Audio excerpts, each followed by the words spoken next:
Welcome back to the Evil Dungeon Master Universe podcast. I am your host, the Evil Dungeon Master Vince. Hopefully you had a great weekend.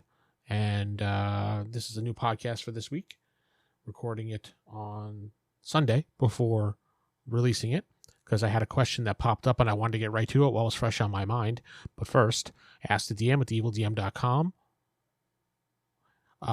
facebook.com/theevildungeonmaster, Twitter at theevildm is all the places you can contact me for questions. This one comes in through Facebook. Comes in from a follower named Robbie Jackson. What are your thoughts about using the DM screen and hiding roles? In my group, I use both methods, but my players don't like that I use the screen and says it fosters a DM versus players toxic environment. I will use a laptop, but they all feel my roles should be out in the open like theirs. Is this correct? Can I have private roles? Shouldn't the DM be able to protect their roles?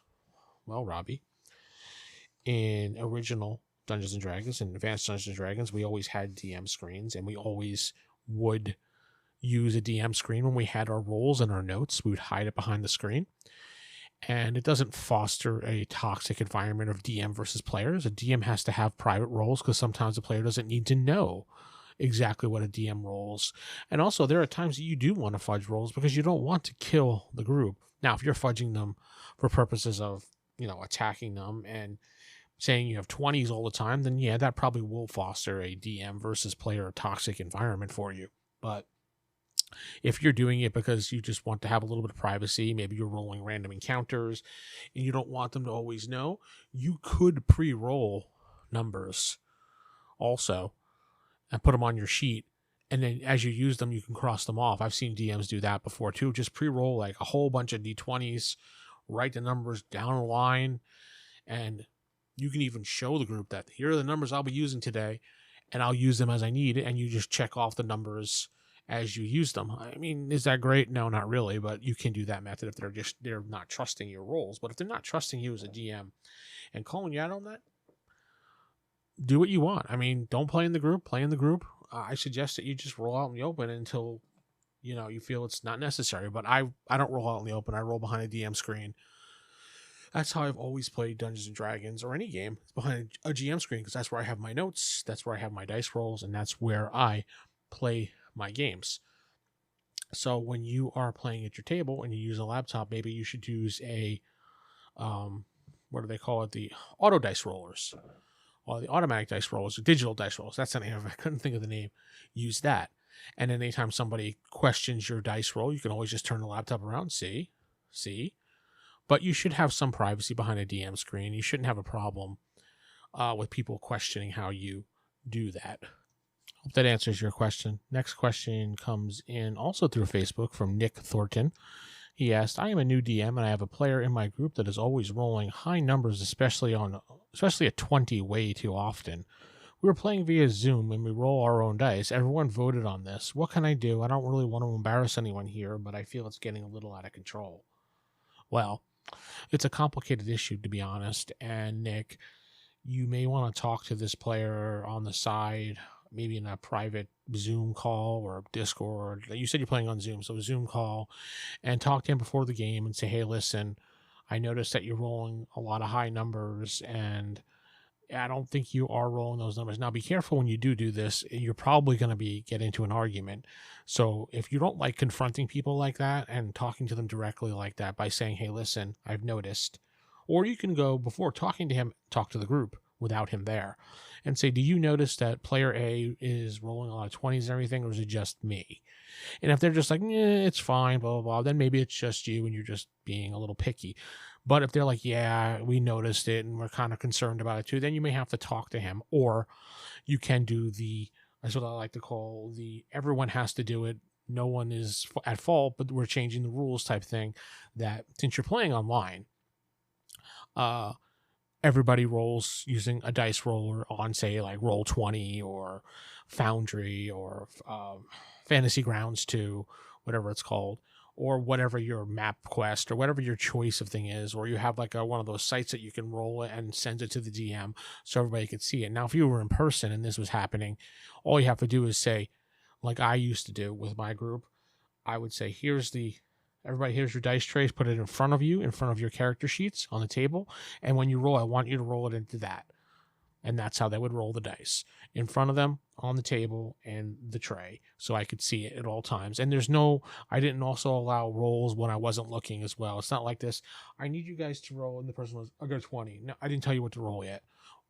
Actually have them roll when you tell them to roll. Say, I want you to roll, and tell them before ahead of time that I'm going to be doing this going forward, that when you roll your dice, don't roll until I tell you to roll.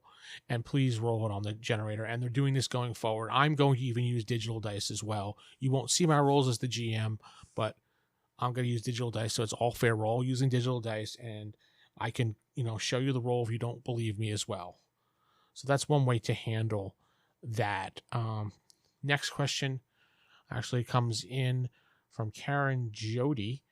What do you think about players who play with accents? I couldn't read that for a minute. And do we encourage that, or do we say no?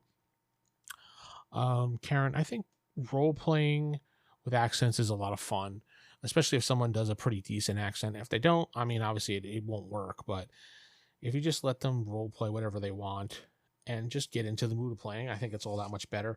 If you're recording it and like doing a recorded podcast session with it, and maybe it's not that great, maybe you want to tell them to cut back only for that sake.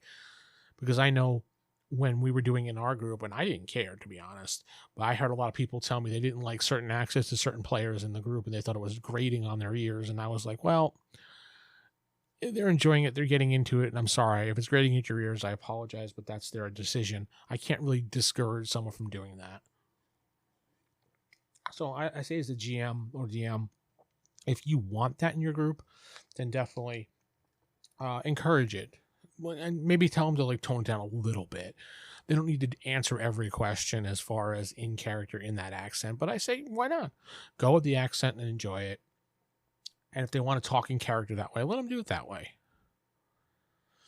This final question comes up in an email from Jed Justin. He says, what do you think about magical weapons having names? I like to name weapons for my game as the DM, and my players think it's lame.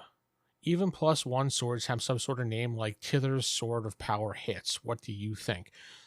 Well, whenever we played D&D, I never really named magical weapons unless it was some type of artifact or some type of really powerful magical device. I wouldn't name a +1 sword anything special. Though I have named wimpy weapons or little low powered weapons names just because I wanted to portray that it was something special to the owner, like rings of breathing underwater. It'd be like, say, Jed, for example, Jed's water breathing ring, or the name on the ring will say Jed or something. I'm using your name as an example because I couldn't think of one, but sorry about that. But it's better to keep the special names for weapons that are more, I want to say more powerful or more of a rarity than anything. Because a +1 sword is a +1 sword, but maybe you'll think that +1 sword is a little bit more powerful. It's called Tither's Sword of Power Hits, but it's only a +1. I mean, if it's a flavor for your game, and if you enjoy that flavor for your game, I suggest that you just roll with it and just enjoy it. If your players think it's that lame, just be like, ask them, is it really that bad? I mean, don't you like the flavor in the game? And if they're like, no, we really don't like it, I don't know, your players aren't cool. But I definitely think you should do whatever you want as the DM and enjoy the time as a DM, and don't worry about it. Just enjoy, okay? Hopefully that answers the questions today. I wanted to get out those 4 things that I had held up this weekend. This weekend was the last one that I had, so anyway, hopefully that is the end of questions for today.